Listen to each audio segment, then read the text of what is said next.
We're going back to level one. So, the fall semester, which was like 4 months ago, 3 months ago, was, I would say, one of the best semesters I had in my entire time here at university. The reason for it is because I leveled up not only as a filmmaker, but also as a person wise. That is all thanks to the workshop class and also other things that improved throughout that time in my life at that time, right? I leveled up my acting skills and my directing skills because the workshop also was at the same time as the directing workshop. So we just combined those two classes together. And so whenever our directing professor, mentioned something about directing, I will write down and keep it in my head. And also, I got to make a lot of films. Well, for me, it's a lot. I think I made around 4 throughout that entire semester, and that was great because it was my first time actually being on set and making films. Short films. It wasn't films necessarily. It was mostly just scenes from movies, but still, doing that gave me a lot of experience, and it was so much fun. That's how I knew that filmmaking was my true passion, because I just found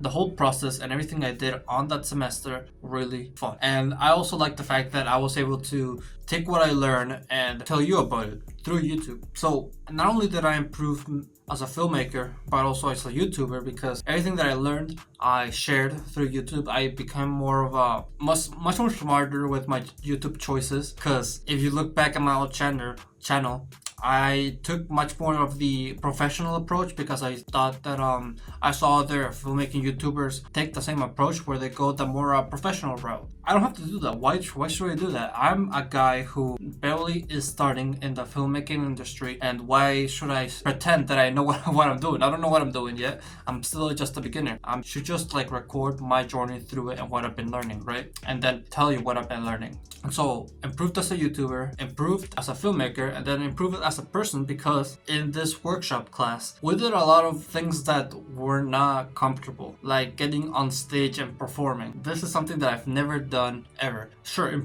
performing in front of the camera is easier because it's kind of anonymous. I'm not seeing you face to face. I'm not seeing your reaction right now. But performing in a theater stage, is much more terrifying because you see everyone. You see everybody just looking at you, all the eyes looking at you, right?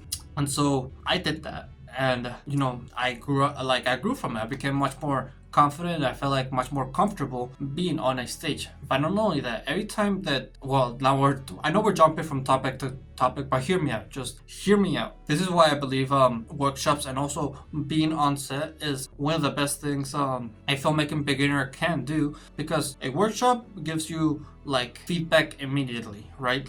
They tell you, it's also very specific. They tell you, have this specific problem, fix it. And also, I know I'm doing the same also, I'm mentioning several things, but it's also accountability. And then we have the networking aspect of it. In this class, you are kind of forced to network because you have to make the scene for a grade, and so you're forced to work with other people. And when this happens, there's also a chance to collaborate. Once you're on set, sure, you do your performance, you do your thing, but afterwards, or beforewards, or maybe towards the middle of the shoot, there's a period in which people can talk. People could just talk, get to know each other, network, and maybe work with in future films.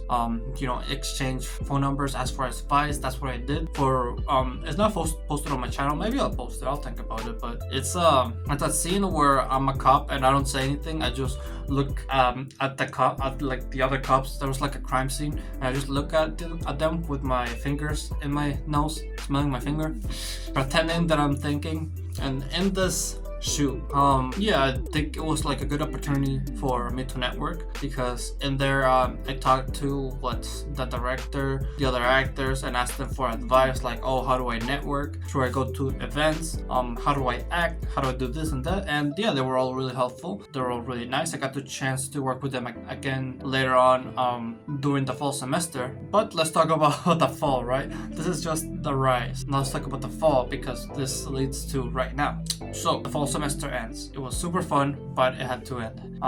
we left with a high note, with a good performance. It was all good. So now the winter comes and I'm on a high. I want to keep the momentum going and make more films, and I want to make them by myself. And so I hit up this person to make this scene that I've been having. I talk about it in a lot of my videos, but the McLovin scene, I hit up this person from the workshop class. They say no. I hit up this person. They say no, they say no, they say no. Everyone says no. Yeah. And so I decided to do like another scene from Weatherby. This time I only got like people that were close to me, my brother, my girlfriend, and my best friend. We make this film. It actually did pretty well, on YouTube at least. I wasn't happy with it. I think there were things that were improved on, but overall, the fact that we got it done matters most. And still, during the winter, I reached out to, so I decided, okay, during the winter, I decided, okay, scrap that. I'm not gonna have as many people. It's just gonna be me and cameraman. Me as director and my best friend as cameraman.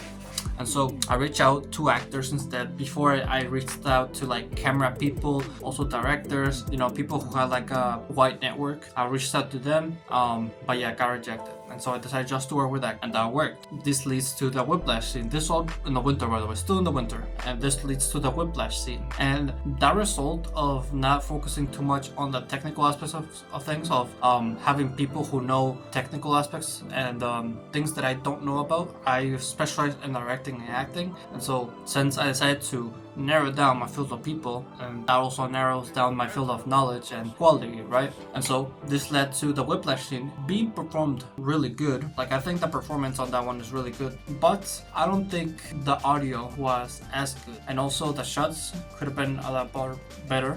It was quick, it was nice, the performance was nice, but there were still things to improve on. So that's the winter. I only got 2 films. So fall, 4 films, winter, 2 films. But the only difference is those 2 films were like by me. I came up with the idea. I decided to initiate it, not somebody else. And this leads to spring right now. Unfortunately, I have not been able to make films this semester so far. And this is for the same reason that I haven't gotten people to work with me to make the film. And for a long time I was wondering, why is this the case? Why don't people want to work with me? And this made me realize that there's things about me in general that I need to improve on. First of all, my filmmaking skills. People want to work with people who are good at the skill that you want to, people want to work with people that have high skill on whatever role they're doing. Also, charisma. People want to work with people they like, people who stick in their heads. Something about me that I think